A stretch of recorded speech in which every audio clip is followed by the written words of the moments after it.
Hello students, मैं doctor Mukta Dwivedi, associate professor, government college Ajmer से बोल रही हूँ। आज का हमारा अध्ययन का विषय है भारत में लोक सेवाएं, पब्लिक सर्विसेज इन इंडिया। अभी हम अखिल भारतीय सेवाओं के संबंध में कुछ चर्चा करेंगे। भारतीय संविधान के अंतर्गत केंद्र और भारतीय संघ के घटक राज्यों के सुचारू रूप से प्रशासन के संचालन के लिए पृथक पृथक रूप से लोक सेवाओं का प्रावधान किया गया है। केंद्रीय सेवाओं के कर्मचारी प्रतिरक्षा, आयकर, सीमा शुल्क, डाकतार, रेलवे इत्यादि संघीय विभागों के प्रशासन का कार्य करते हैं और इसी तरह राज्यों की अपनी पृथक और स्वतंत्र सेवाएं हैं जो भू राजस्व, कृषि, शिक्षा, स्वास्थ्य, वन इत्यादि राज्य सूची से संबंधित विषयों का प्रशासन करती है। केंद्रीय सेवाओं के पदाधिकारी अलग से केंद्रीय सरकार के कर्मचारी होते हैं और राज्य सेवाओं के अधिकारी अलग से विभिन्न राज्य सरकारों की सेवा में कार्य करने वाले कर्मचारी या अधिकारी होते हैं। भारतीय प्रशासनिक प्रणाली की एक अन्य विशेषता यह है कि कुछ सेवाएं संघ और राज्य दोनों के लिए सामान्य रूप से गठित की गई हैं, जैसे अखिल भारतीय सेवाएं। ये इन सेवाओं के अधिकारी पूर्णतः केंद्रीय अथवा राज्यों की सेवाओं में नहीं होते हैं, अपितु दोनों में से किसी एक के अंतर्गत विभिन्न समयों पर कार्य करते हैं। इन सेवाओं की भर्ती समान अर्हताओं या एलिजिबिलिटी और वेतनमान और अखिल भारतीय आधार पर ही की जाती है। यद्यपि राज्यों में उनको विभाजित किया जाता है, लेकिन हर सेवा अपने में एक सेवा होती है और इनकी एक समान प्रतिष्ठा होती है और इनका अधिकार और इनका पारिश्रमिक स्तर भी एक जैसा होता है। ये सेवाएं हैं भारतीय प्रशासनिक सेवा, भारतीय पुलिस सेवा, भारतीय वन सेवा और भारतीय आर्थिक सेवा, भारतीय सांख्यिकी सेवा यानी Indian administrative services, Indian police services, Indian forest services और Indian economic services, Indian statistical services. संविधान के अंतर्गत अखिल भारतीय सेवाओं का प्रावधान किया गया है। भारतीय प्रशासनिक सेवा तथा भारतीय पुलिस सेवा का हमारे संविधान में विशेष उल्लेख किया गया है और संसद को ये अधिकार प्रदान किया गया है कि वो विधि के द्वारा अन्य ऐसी सेवाओं की स्थापना कर सके। लेकिन अखिल भारतीय सेवाओं की स्थापना करने से पूर्व ये आवश्यक है कि राज्यसभा 2/3 बहुमत से एक प्रस्ताव इस आशय का पारित करे और ऐसी सेवा की आवश्यकताओं को दर्शाए, आवश्यकता बताए और इस विषय में राज्यों से भी परामर्श लिया जाता है। भारतीय प्रशासनिक सेवा और भारतीय पुलिस सेवा के अलावा भारतीय अर्थ सेवा, भारतीय सांख्यिकी सेवा, अखिल भारतीय सेवाओं का भी गठन किया गया है। भारतीय संविधान संघ और राज्यों के लिए समान अखिल भारतीय सेवाओं के सृजन की जो व्यवस्था करता है, उसके अंतर्गत अखिल भारतीय सेवाएं अधिनियम 1951 में ये प्रावधान किया गया है कि केंद्रीय सरकार अखिल भारतीय सेवाओं पर नियुक्त व्यक्तियों की भर्ती और सेवा की शर्तों को नियमित करने के लिए नियमावली बना सकती है।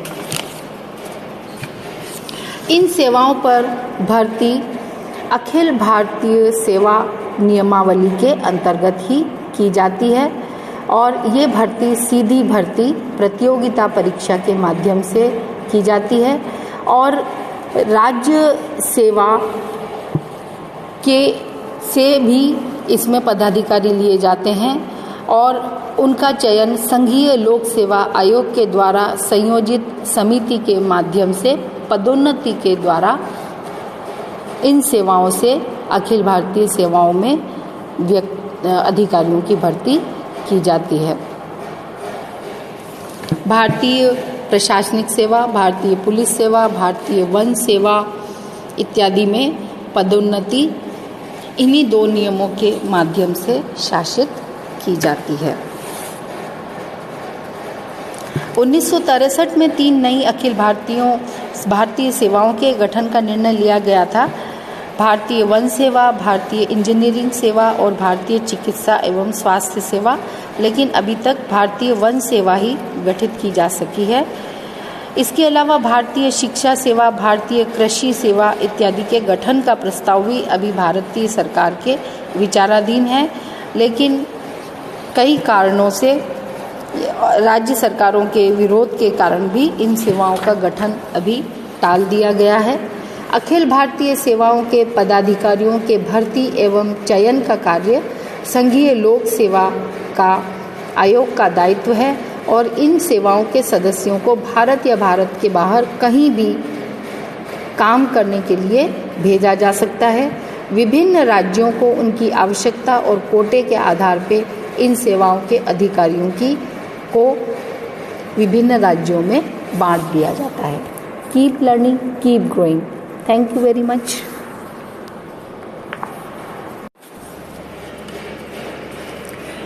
संघीय व्यवस्था में केंद्र और उसकी घटक इकाई राज्यों के बीच में संविधान के द्वारा समस्त शक्तियों का स्पष्ट विभाजन कर दिया गया है।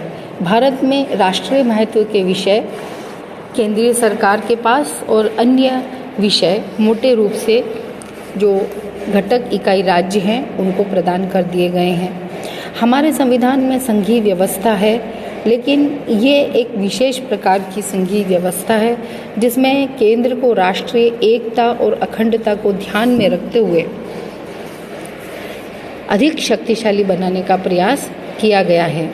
अखिल भारतीय सेवाओं के गठन और नियमन के संबंध में संवैधानिक दृष्टि से केंद्र सरकार को दायित्व देने से ये एक तरह से बिल्कुल साबित हो गया है या स्पष्ट हो गया है कि संघ को सुदृढ़ बनाने की पूरी चेष्टा संविधान के द्वारा भी की गई है। राज्यों की स्वायत्तता पर इसीलिए अंकुश भी लगाया गया है।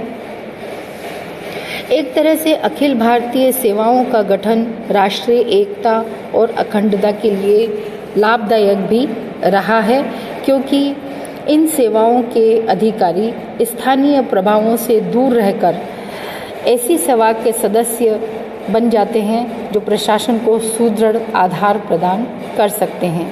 इन सेवाओं के सदस्यों को आमतौर पर अन्य राज्यों में नियुक्त किया जाता है और इससे वे स्थानीय राजनीति से ऊपर उठकर निर्णय ले सकते हैं। ये अधिकारी केंद्र और राज्यों के बीच में बदलते रहते हैं। इन्हें उच्च वेतनमान दिए जाते हैं और इनके चयन का क्षेत्र और आधार पूरा राष्ट्र होता है। अतः अच्छे अधिकारियों की भर्ती भी इसमें संभव है और इस कारण ये अधिकारी मंत्रियों को परामर्श देने में जो राज्य स्तर के अधिकारी होते हैं उनकी अपेक्षा अधिक निर्भीक और स्वतंत्र भी होते हैं। जब कभी भी राज्य में राष्ट्रपति शासन लागू होता है तो राष्ट्रपति भी इन सेवाओं के सदस्यों का लाभ उठा सकते हैं और केंद्रीय नियंत्रण को सुदृढ़ता से लागू कर सकते हैं, क्योंकि ये अंतिम रूप से तो संघीय सरकार के ही कर्मचारी होते हैं। प्रमुख राजनीति शास्त्री A.D. गोरवाला ने भी लिखा है, जो वकील भी हैं, राष्ट्रीय एकता की स्थापना में यह सेवा एक मूल्यवान योगदान सिद्ध होगी, ऐसा उन्होंने आशय प्रकट किया था। वास्तव में जब निर्णायक घड़ी उपस्थित होती है तो कई बार IPS अधिकारी और IAS अधिकारी भी ही मुक्तिदाता नजर आते हैं। आज जबकि देश में केंद्र और राज्य संबंधों के बीच कई बार तनाव की स्थिति भी उत्पन्न हो जाती है, तब राज्य आर्थिक दृष्टि से जो पिछड़ रहे हैं उनको भी एक सुदृढ़ प्रशासन की आवश्यकता है और ऐसी स्थिति में अखिल भारतीय सेवाओं की अपरिहार्यता निसंदेह है। दूसरे देशों के अगर संघात्मक संविधानों को देखें तो भारतीय संविधान निर्माताओं ने जो अनुभव किया कि अखिल भारतीय सेवाओं जैसी केंद्रीकृत व्यवस्था हमारे संघात्मक ढांचे में होनी चाहिए, ताकि अन्य दूसरे संघात्मक ढांचे हैं उनकी तुलना में हम ज़्यादा एक और सुदृढ़ बने, क्योंकि अमेरिका और स्विट्ज़रलैंड जैसी संघात्मक शासन व्यवस्थाएं कई अन्य कार्यों से सुदृढ़ हैं, किंतु 1947 में जब भारत आज़ाद हुआ उसके बाद में भारत एकता और अखंडता की समस्या से जूझ रहा था। उस समय हमें किसी एक अच्छे प्रशासन तंत्र की आवश्यकता थी और इसी बात को ध्यान में रखते हुए अखिल भारतीय सेवाओं को कंटिन्यू किया गया। और वर्तमान समय में भी काफ़ी परिस्थितियाँ ऐसी हैं जिसमें हमें अखिल भारतीय सेवाएं काफ़ी स्थिति को संभालने वाली नज़र आती हैं। Doctor M.V. पायली ने भी लिखा है कि संभवतः अखिल भारतीय सेवाएं भारत के एकता और भारत को एकत्रित करने की प्राप्ति के उपकरण हैं। ये शासन के कुछ महत्वपूर्ण क्षेत्रों में देश भर में एक ही प्रतिमान स्थापित करने में सहायक हैं। इन सेवाओं के द्वारा कुछ ऐसे दृढ़ विचारों वाले अधिकारी राज्यों में जाते हैं जो केंद्र के क्षेत्राधिकार में आने वाली सेवा के सदस्य होने के कारण निर्भीक होकर राष्ट्र के हित को दृष्टिगत रखते हुए स्वतंत्रता पूर्वक कार्य करते हैं। देश की एकता बनाए रखने का ये एक शक्तिशाली माध्यम है। Thank you very much. Keep learning, keep growing.